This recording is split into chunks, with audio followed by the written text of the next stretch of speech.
Welcome everybody to episode 7 of the Timely Pursuits channel. I'm Azad, And I'm Kevin. and we're here to deliver this casual and informative, opinionated and superfluous show where we talk about horological happenings and what's going on with our watch collecting lives. It's been an incredibly busy week in London, lots of events, lots of news. We're going to try to get through some of these very quickly today.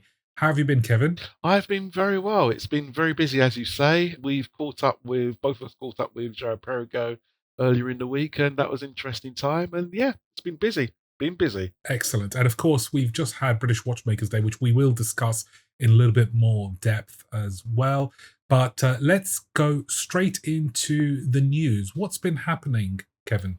Well, I think apart from the Alliance this week, the other big news, of course, is that Rolex have finally opened up their boutique on Old Bond Street. It's 11,000 square foot and over 4 floors of luxuriousness, shall we say, green luxuriousness. The crown is bigger and better on Old Bond Street. Looks like a very, very interesting store. Opened up by Mr. Duffy, who is the chairman, I believe, of Watches of Switzerland Group. And yeah, it's great. I haven't been as yet, but looking forward to it. Of course, who wouldn't be? But yeah, it's looks like an interesting space, and I'm sure you still won't be able to get the watches that you want. Yeah. So you didn't get an invite then to the opening party? Unfortunately, I wasn't invited, but I know No. a few press was there, and yeah, it looks great. I've seen some pictures. Beware, you still won't be able to get your watches of that you want on the long list that you have with Watches Switzerland. Well, don't feel bad. I wasn't invited either, and I am a customer of theirs, so they should know better. But, They should know better. I'll pop in and have a look around at some point. Yeah, I'm sure they'll offer me a drink at the very least. Absolutely, the bar we'll looks see. amazing. Oh, it does look amazing. Moving on now to talk about the big event that's just finished, which was the British Watchmakers Day, hosted by the British Watchmakers and Clockmakers Alliance. And this is an annual event. And if you saw episode 5, we gave a preview of the event and talked about what had happened last year. For me, at least, I really enjoyed it. Managed to catch up with quite a few people I know, quite a few watch brand owners as well, which was fantastic. And of course, picked up a few pieces along the way. Did you enjoy the day, Kevin? Glad you managed to make it in the end. I did. Due to unforeseen circumstances, I was able to go and attend for pretty much the full day as opposed to half an hour, which was expected originally. But yeah, it was a great day. Fantastic event. Hats off to Katia and the team once again, doing a wonderful, wonderful job of managing and producing this excellent show, which showcases the British watches at their finest. Hats off to them. Thank you, Katia. Thank you very much. Absolutely well done, Katya. And I must say, I felt it was better organised this year. Partly the crowd control, the staff who came along the queue and started handing out the wristbands before entry, that helped really speed things along once the doors were opened. I thought the layout was much better as well. And I think partly that a lot of the people who attended would have attended the previous year. And so they felt more relaxed in knowing what the show was about and what was available. How did you find it compared to 2024, Kevin? I totally agree. I mean, obviously, the hot watch of the Alliance event was the Gimlet, and that was pretty much better organised this year than compared to last year's pizza one. So, congratulations again to Studio Underdog and Katia for organising that better this year.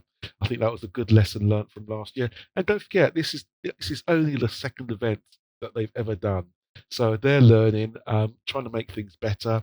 I know how hard it is to produce events like this. It's a great location, heart of London, just by Victoria. It's a great place, great space, and the light is amazing in there. It's got great natural light. Love it. Love the space, and they're very, very well organised once again. And Kevin, were there any brands that sort of surprised you on the day? Something that you hadn't seen before? Not really, to be perfectly honest. There wasn't really anything new or I hadn't seen or hadn't heard of before. I saw a couple of previews which haven't been released as yet. There are some Very, very interesting and wonderful stuff coming out later in the year. Keep an eye out. It's amazing what's coming out at the moment through the British watch brand. Was there anything that surprised you? Not so much surprised, but I hadn't really had the chance to look at Arcan watches before, Hmm. so that was nice for me. I'd seen the majority of the brands in the past as well. Some of the brands have taken a step forward. So, for example, Golby Watches, which Hmm. is actually run by the chap that runs Red Bar Leeds. They're, I believe, just about to launch a Kickstarter for their dive watch if it hasn't already gone live. I thought the quality on those looked pretty good and very fair value. So those two kind of stood out as something new for me. But yeah, I thought it was a really good event. Oh, Kevin, we forgot to do the wrist checks, or did we do that on purpose? I wonder. I wonder What indeed. what are you wearing on your wrist, Kevin? I'm fortunate enough to have a Gimlet on the wrist. I was one of the 200 on the day to get one. They are extremely nice. I love it. I absolutely love it. The loom is extremely powerful. But I have to ask, what are you wearing on your wrist? Well, it might just be a coincidence, or it might be that we planned it all along. But I'm also wearing the Gimlet as well, so very pleased that I managed to get one in the end. It's interesting though, isn't it, Kevin? Because there were some people who started queuing up like 5:30 in the morning. Yeah, yeah, I yeah, thought it was amazing. yeah. Now, a couple of YouTubers as well who said that they've put out their reviews of the Gimlet so far, and they said that they also joined the queue at 7:30. I felt that's a bit much. It's, unless you're going for one of the super limited, single digit pieces that were being sold on the day, like the Christopher Ward or one of the others, then that's a bit early. There was plenty of supply in the end, wasn't there? Um, yes and no, to be perfectly honest.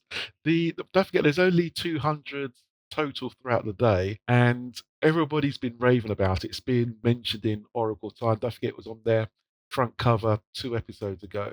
Everybody's seen it. Everybody loves it. It's Studio Underdog and Fears together. I would say the two hottest brands, possibly, and that's a bit controversial in the UK at the moment. I know Christopher Ward would probably say that's not true, but never mind. But however, anything Can I that just say, Bremont may argue as well oh with me, yes, although Bremont would argue as well. Daviday would argue let's put one let's, hundred let's percent. put them to one side. Yeah, Yes, but yeah, I mean, in the yeah, grand scheme of things, Studio Underdog and Fears are big brands. They're extremely well known in yeah. the UK. A- Absolutely. I mean, I arrived just after 9:15, so a good 45 minutes before the doors opened. Parked up literally outside of the hall because there's free parking at that Excellent. time. Joined the back of the queue like everybody else. Had a really nice chat with quite a few fellas as well. That was kept things entertaining. And before I knew it, I was in. So and the nice thing was that Richard and Nick were coming through the crowd, chatting to everybody. They handed out little tokens as well, which meant that your spot in the queue was held, and if you felt like going off and doing something else, you could do. I was comfortably within the first 100 to get that, and didn't need to show up at 7:30 or even 5:30 in the morning, which was very nice. Excellent, but you just never know. You just never know with a drop like this.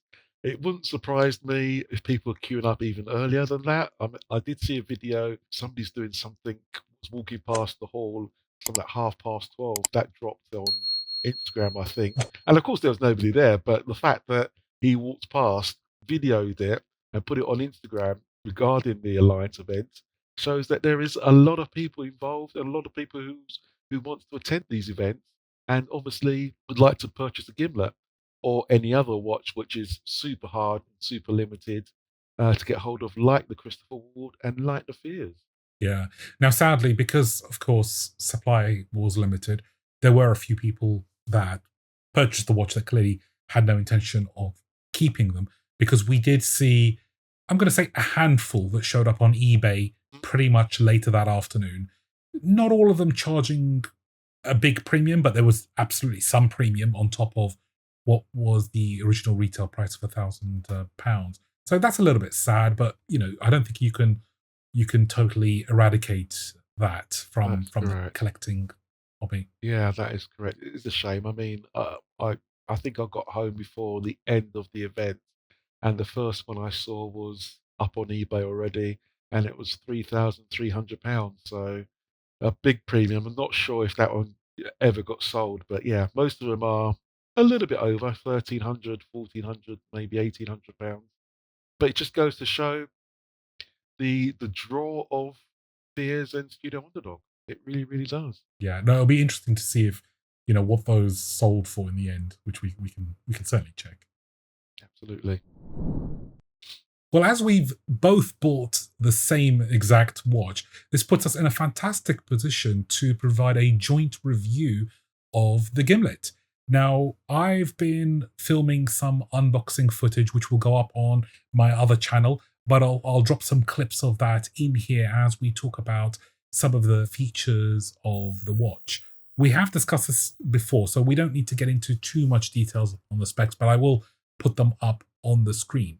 We're going to try to do something a little bit different than other channels. Rather than just purely review this watch on its own merit, tell you what we think, what we like, what we don't like, we thought we would apply a ranking system so that we can make a reasonable comparison with other watches as time goes on. We've come up with a reasonably simple scoring system where we give a score out of 5, 0 being the lowest, 5 being the highest score, for 5 different categories. And the idea is that we can discuss these and then make a intelligent comparison with other watches that we will review.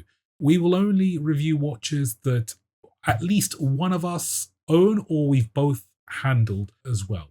So in terms of the categories, we're going to start off by talking about the design. So this includes how original the design is. Is it iconic? Is the design attractive to us? I appreciate that this is very subjective. Does the design also deliver on the functionality? In other words, is it legible? Can you actually do what it's supposed to do? And also the wearability of the watch. And this is where it's helpful because Kevin's wrists are much larger than mine, so I can perhaps chime in on some of the smaller watches there. Kevin, what did you give the Gimlet as a score out of 5 for its design? Well, as you know, I've got several Brunswicks, and they're all 38 mil. And I've given the design a 4, mainly because I'm used to the design. And to me, it is a fantastic design. It's an attractive watch. 38 mil generally would not work on my wrist, but as I say, I'm used to it. I think it's slightly bigger than a 38, but yeah, it's a classic cushion case design. Very, very rare. I think there's only I remember Nicholas telling me only about 5% of watches in the world are made with a cushion case. So it is, very, very rare, very unique design. And I love it. I absolutely love the design of this. It's beautiful. I really, really do. I too gave it a kind of a 4 great score, should we say, on the scoring system. It's worth mentioning the we are talking about a collaboration, so that we are taking bits from both sides in terms of the what the watch is based on, from the series O2 from Studio Underdog, and of course the Brunswick 38 as well. But I do think that they've managed to bring that really nicely together. And we have a very playful cushion case watch, which I think delivers on legibility, the loom, and everything else that goes with it. So I've also given it a 4 score. We've got to the construction and finishing. So here we're looking at the quality of the materials that had been used, whether the construction has been done well in terms of tolerances, the case, the crystal, the bracelet, the clasp, straps, pans, dials, the works. To get a very high score here, you probably need to see some hand finishing as well being applied. So again, Kevin, where did you score the Gimlet here? I gave this particular watch a 3. I've got it on a Studio Underdog mesh bracelet as opposed to the strap tailor strap that it comes with. I think it just looks better to me. But the loom on the dial is amazing, I have to say. It's absolutely crystal clear. I love the lemon feel, or yeah, the gimlet colour touch to it. It's stunning. The hands, amazing as well. I'm just looking at it now. It's typical Fears. I mean, the hands are just stunning. Sorry. Sorry, I'm lost in them. A few minutes later. The leather's extremely good quality. I like it. I really do like it. The finishing of it is, in my opinion, not as good as a standard Brunswick, but of course there is a big swing difference, 2.5, 3 grand difference between a standard Brunswick and this particular model. But yeah, all in all, it's a solid watch with a 3. Very good. I also gave it a 3. I think it is, well constructed. Absolutely.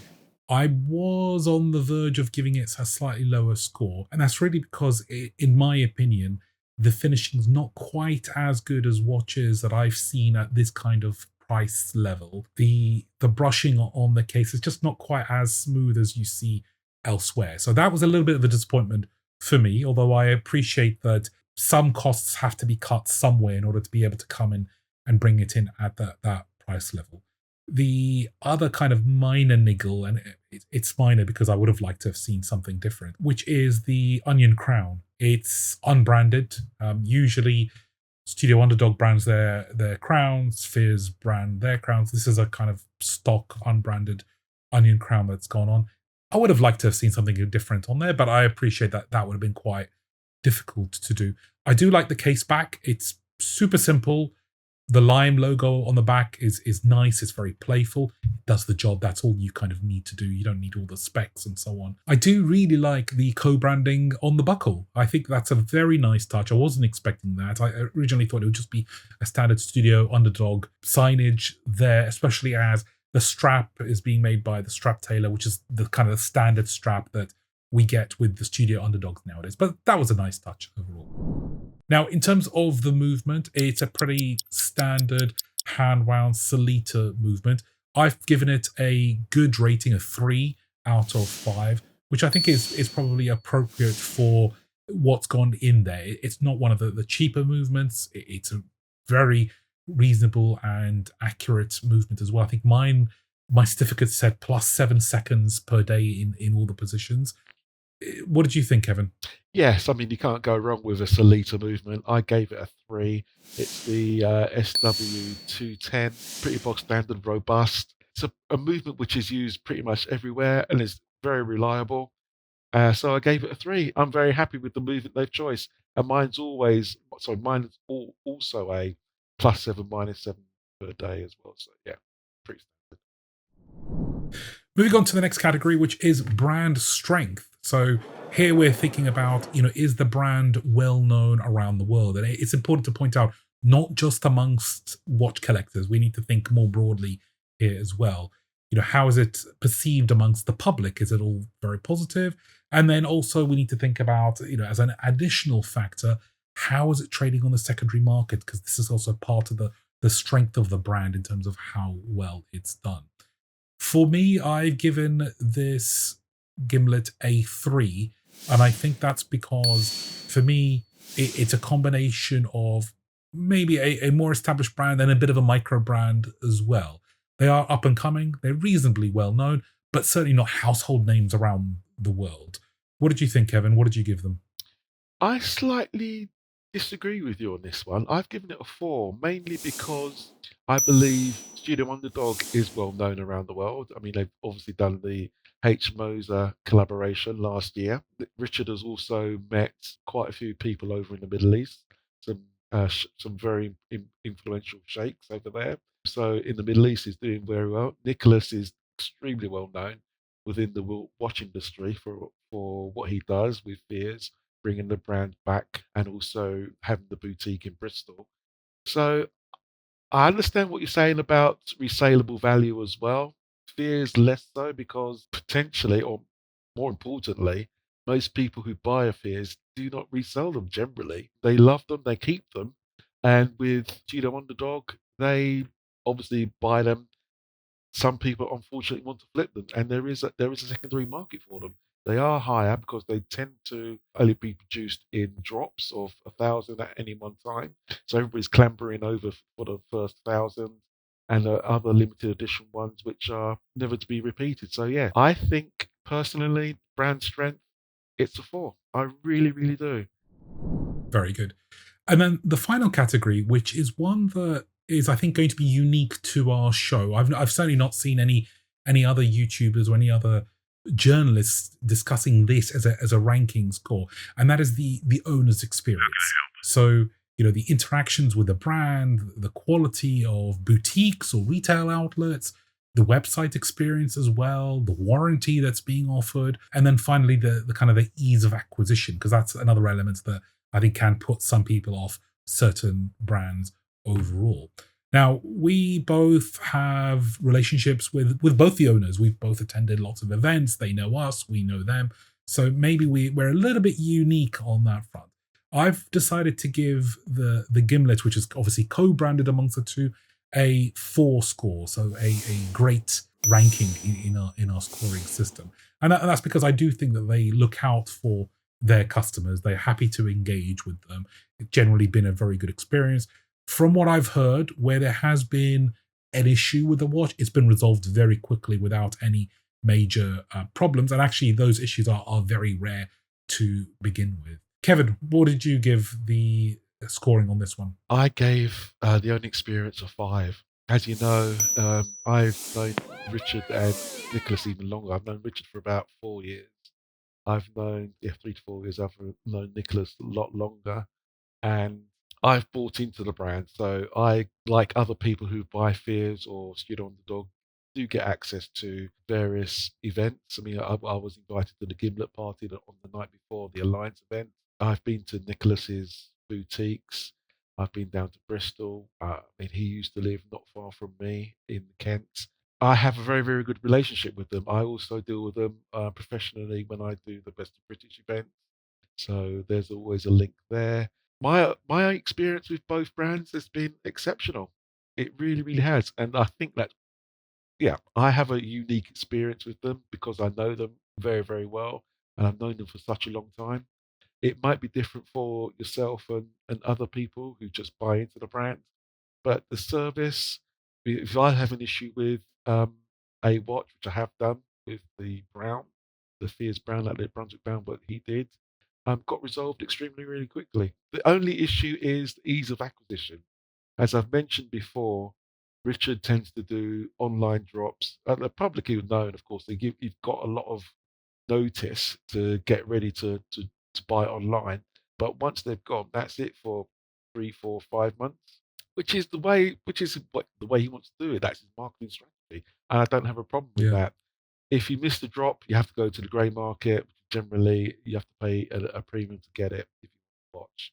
Nicholas, it's much more relaxed. You go to the boutique, you have a cup of tea, have his special tea. It's very, very nice. Out of his china cups, and it's much more relaxed. Obviously, they also have a limited production, of course, and they're constantly changing their products within their range. So sometimes it just gets discontinued at very, very short notice. So you just have to be aware of what's happening. But I've never had a problem with either. I get on well with both brands.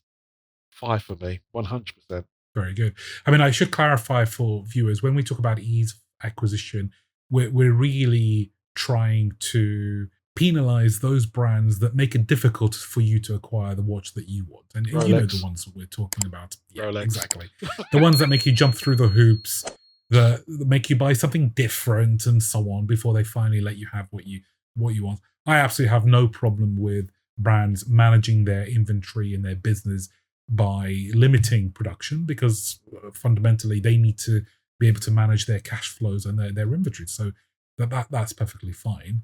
So that's all pretty good overall. And at the end of the day, the Gimlet was advertised well in advance of the tickets going for sale for the Alliance event. So if you really wanted it, you would have got those tickets, you would have attended on time, you would have got your watch, like many people did, of course. So that's the important thing. Great. So that gives us an overall score, averaging between the two of us an 18 out of 25, which is a pretty high score overall. We will, like I said, return to this scoring system in the future when we review more watches. And that way we'll be able to compare watches as we go along. Absolutely. We are looking for a proper name for this segment. So please comment below if you come up with a suitable name. What did we come up with? I thought League of Watches was quite good, but you say no. I like that. But anything else, please comment below, see what you say for this segment. It'd be great to hear from you guys. Absolutely. Comment down below. What did you think of the Gimlet? Is this something that you're drawn to? Do you agree with our scoring as well? Just, put those comments down below. Thank you. For our timely topic for this episode, we've decided to continue along the theme of British watchmaking by trying to build our own 3-watch collection for under £10,000. The rules are very simple. The watches have to be available in stock, or at least available to order, and we're going by the retail price only. Other than that, the rules are very straightforward. So, Kevin, I know you've been thinking about this long and hard for some time. I certainly struggled to come up with my 3. I'm going to let you go first. Discuss those 3 choices that you've made and why you've made those choices. First on the list, surprise, surprise, or maybe not, it's the Fears Brunswick 40.5 Jump Hour Edwardian Edition, which was launched at the Alliance. Now, I know that we've talked about Fears a lot and the Alliance event. This watch to me resonated. It really, really did. I think this is the best interpretation of the jumping hour they've done. It's super clean. It's expensive, which is what I like. Super rare, of course. Yeah, I like expensive things. Who doesn't? It comes in at a price of £5,450. Now, I know that these were sold out certainly in the morning session. They lasted about 5 minutes, and I'm sure it would have been the same in the afternoon session. It's a 925 sterling silver. I just love this. It's super clean. Nicholas and his team have knocked it out of the park again. Underground. This time it's hallmarked with the Fears logo on it. It's super clean. It's lovely, and I don't have a jumping hour. That would go well extremely in my collection. Now, Kevin, the rules did state that it must be available, Well, but okay. but if you let me say something, Go on. I believe, Mhm. and I've heard on from a reliable source that there may be more sterling silver models coming fairly soon. So Yes. I'm going to let you off. Thank you very much. Yeah, I heard the same thing as well. My second choice is something which is definitely in stock, is the Christopher Ward Bel Canto, just a standard one on a leather strap. The price of those is £3,195. I don't have a Bel Canto, surprisingly enough. It's on my list, probably pale blue with the pale blue leather strap. Again, it's GPHG winner. It's beautiful. I love it. It's unique. Crystal Ward have knocked it out of the park with that one when it was launched. That's in my collection. It will be one day. Guarantee it. One day I will have Very one. good choice. Excellent choice. It's absolutely now an icon of British watchmaking as far as I'm concerned. I'm very proud. I do own the blue one. It's on my other YouTube channel. It's one of the most successful videos I've done to date. The unboxing of that one. I did own the green one for a very short period, and that's just because I jumped on that one when I was waiting for the blue one. Then the blue one arrived, and I decided actually no, let that green one go to somebody who really wants it, because that one was a limited as well. So yeah, excellent choice. What have you got for your third pick, Kevin? My third pick, I thought I would get something a bit more, let's say, user friendly, but certainly more of a day-to-day watch, as opposed to a dress watch or something a bit special. And I've plumped for the Farah GMT Lander 4. This is Farah doing extremely well. I do like them as a brand. I didn't have a GMT in the 3-watch collection, and this certainly fulfills that particular requirement because I do go on holiday a lot. It's very, very nice, reasonably priced as well. I mean, it's what's not to like. I love the color on that as well. It's a beautiful teal color with the orange hands, and certainly striking.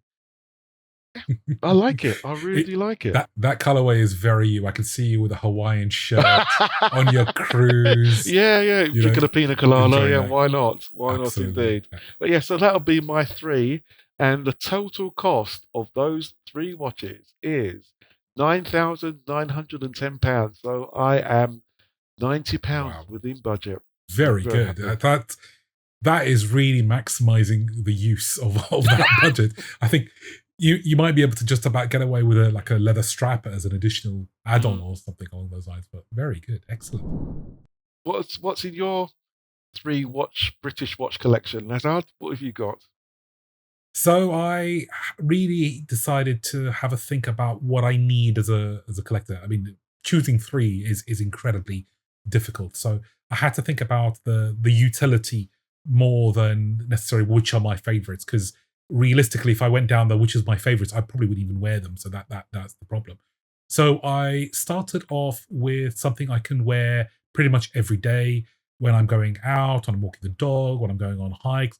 Something that, it didn't matter if I kind of bashed it around a bit, something quite sturdy as well. So for my first pick, I've decided to go for the Vertex M100 AC, which I actually own. It's a sort of Dirty Dozen style field watch, which has a tremendous amount of lume, black DLC. I actually did get it with the black uh, stainless steel bracelet as well, but I tend to prefer to wear it on this incredibly comfortable rubber strap.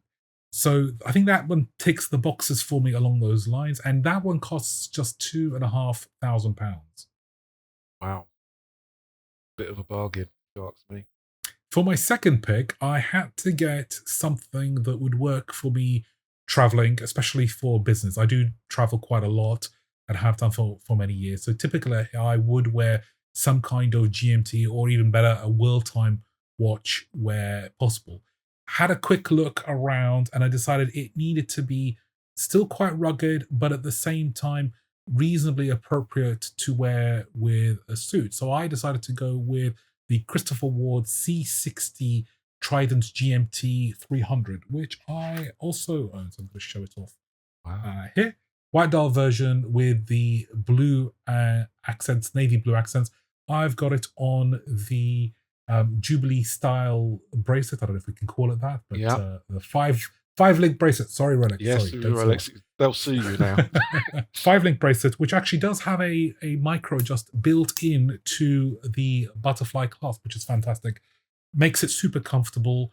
And, if I really wanted to, I could also use it as a dive watch because it is that kind of dive style watch on the GMT. So that ticks a couple of boxes for me. Fantastic choice. That one retails at £1,185 on the steel braces. I haven't cheapened out and tried to reduce the cost, Kevin. But I definitely need that one on the bracelet. So that one comes in at that price, which I think great value. Salita movement, very reliable. Moving on to my third and final pick, and of course I needed a really nice dress watch because I do tend to wear a suit quite a lot of the time. And for me, that is something that I think reflects my personality quite a bit more. So in terms of the dress watch, I've decided to go with a Garrick S6. Now, because of our very strict budget, yes, I've had to go for the basic version, which is the frosted dial, closed case back, which comes in at £6,000. Still, in my opinion, fantastic value for money for the level of finishing, for the level of work, which a lot of it is handcrafted in the UK. Very rare thing to see indeed.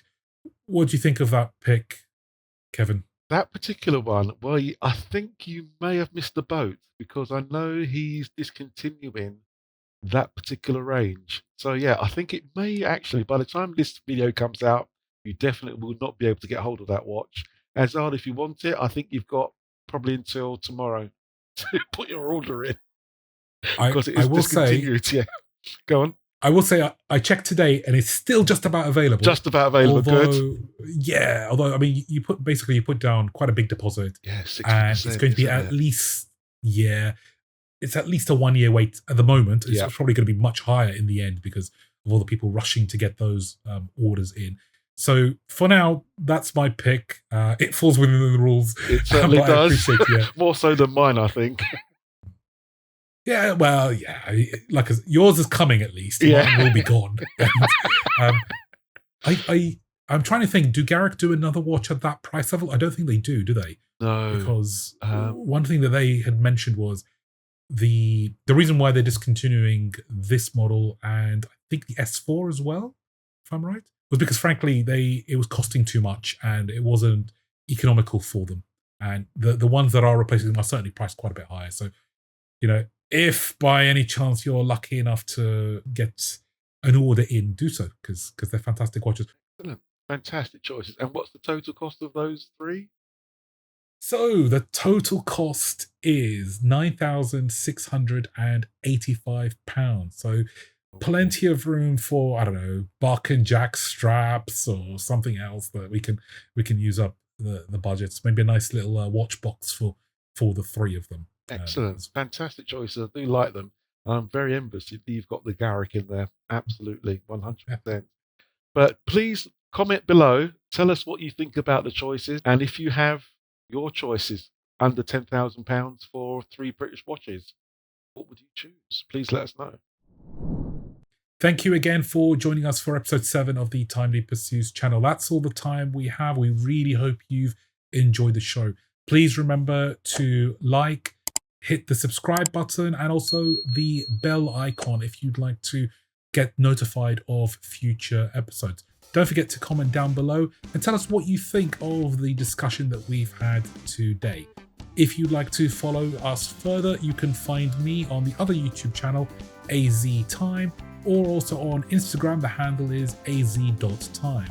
What about you, Kevin? You can find me, as always, on Instagram. It's Kevin_Roberts100. That's the best place to find me. And we look forward to receiving your comment. And please subscribe, and look forward to seeing you all soon. Thanks very much. Goodbye. Bye all.